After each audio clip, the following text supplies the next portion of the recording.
جب بھی آپ فلسطین پر بات کریں، جب بھی آپ کشمیر پر بات کریں، اور جب آپ کسی بلوچ پر بات نہیں کریں تو آپ کی آنکھیں نیچی ہونی چاہیے. آپ کا ضمیر آپ کو ملامت کرے. پہلے آپ کو پتا نہیں تھا، اب آپ کو پتا چل چکا ہے. آپ سب کو پتا چل چکا ہے کہ بلوچستان میں آپ کی فورسز نے کیا قتل و غارت کی ہے. وہ فورسز جنہوں نے جو ہے نا حفاظت کے نام پر ہمارے ہر گھر سے لوگ اٹھا کر لے گئے.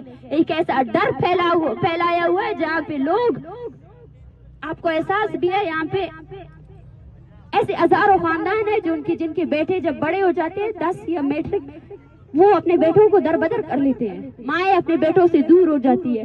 15 سال 20 سال تک ان کو نہیں دیکھتے کہ وہ بچ سکے. سروائیول کی جنگ لڑ رہے ہیں ہم لوگ، اپنی بقا کی جنگ لڑ رہے ہیں. اس فورس سے جو ہمیں ہر حالت میں ختم کرنا چاہتی ہے. یہ بقا کی جنگ ہم لڑیں گے. میں حوصلہ مند ہوں. مجھے حوصلہ جو ہے نا ان ماؤں نے دیا ہے. جب ان پر لاٹیاں پڑ رہی تھی تو وہ اپنے ہاتھ سے جو ہے نا ان لاٹھیوں کو برداشت کر رہی تھی.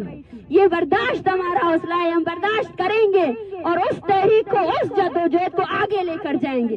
آپ کو تنگ کرتے رہیں گے اور کرتے رہیں گے اور مسلسل کرتے رہیں گے.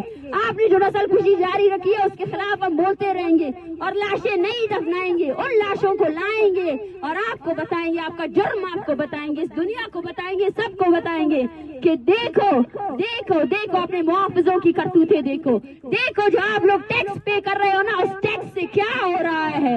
اس ٹیکس سے آپ کے لوگ، معصوم لوگوں کا قتل عام ہو رہا ہے. اور آپ لوگ ان معصوموں کے قتل عام پر اگر خاموش ہو تو آپ بھی فرد جرم ہو، آپ پر بھی یہ جرم عائد ہوتا ہے.